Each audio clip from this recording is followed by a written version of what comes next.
Quinta-feira da terceira semana da Páscoa, do Evangelho de Jesus Cristo segundo São João. Naquele tempo disse Jesus à multidão: ninguém pode vir a mim se o Pai que me enviou não o atrair, e eu ressuscitarei no último dia. Está escrito nos profetas: todos serão discípulos de Deus. Ora, todo aquele que escutou o Pai e por ele foi instruído, vem a mim. Não que alguém já tenha visto o Pai, só aquele que vem junto de Deus viu o Pai. Em verdade eu vos digo, quem crê possui a vida eterna. Eu sou o pão da vida. Os vossos pais comeram maná no deserto e, no entanto, morreram. Eis aqui o pão que desceu do céu. Quem dele comer nunca morrerá. Eu sou o pão vivo descido do céu. Quem come deste pão viverá eternamente, e o pão que eu darei é a minha carne dada para a vida do mundo. Amados irmãos e irmãs, nesta quinta-feira, nós escutamos da boca do próprio Cristo: o pão que eu darei é minha própria carne para a vida do mundo. O pão que leva para a comunhão que Cristo oferece hoje: aquele que vem a mim é enviado do meu Pai, porque todos serão discípulos de Deus, rezando a antiga tradição mosaica. Mas vejam, aqueles que querem ter esta vida de comunhão perfeita participam da carne do Filho de Deus. Qual é esta condição? É a condição humana. Cristo torna-se totalmente humano para nos dar esta condição divina.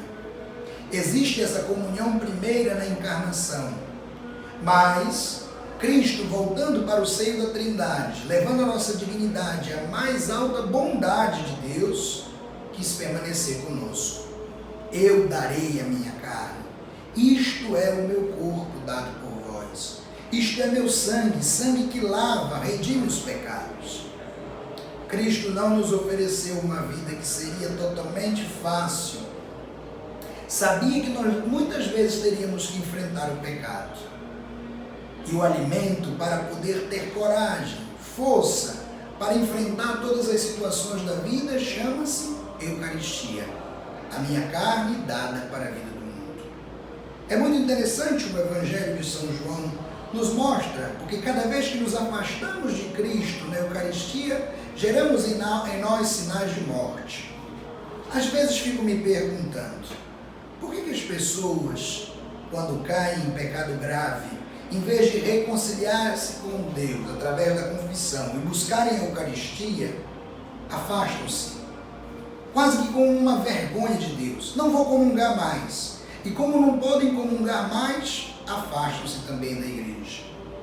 Existem várias situações, meus irmãos, que nos impedem de comungar, mas podemos também ouvir a sua palavra, para que a sua palavra gere em nós, em nosso coração, o desejo de conversão, o desejo de mudança. Nunca se afaste de Deus. Busque o Senhor. Se existe na sua vida, na sua história, alguma situação que te impede de comungar, nunca se afaste de ouvir a palavra do Senhor.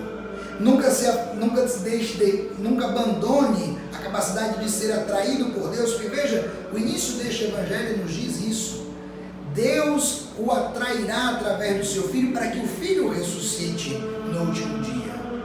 Nós sabemos, meus irmãos e minhas irmãs, que existem circunstâncias na vida do cristão que nos levam a ser impedidos de receber a Eucaristia.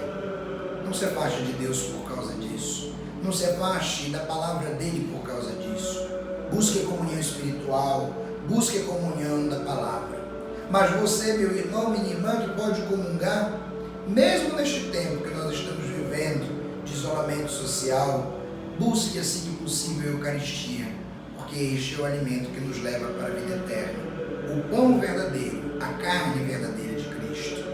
Que nós possamos ser iluminados e salvos por Ele, por participarmos desta graça de comunhão. Que o Senhor nos abençoe hoje e sempre. Em nome do Pai, do Filho e do Espírito Santo. Amém.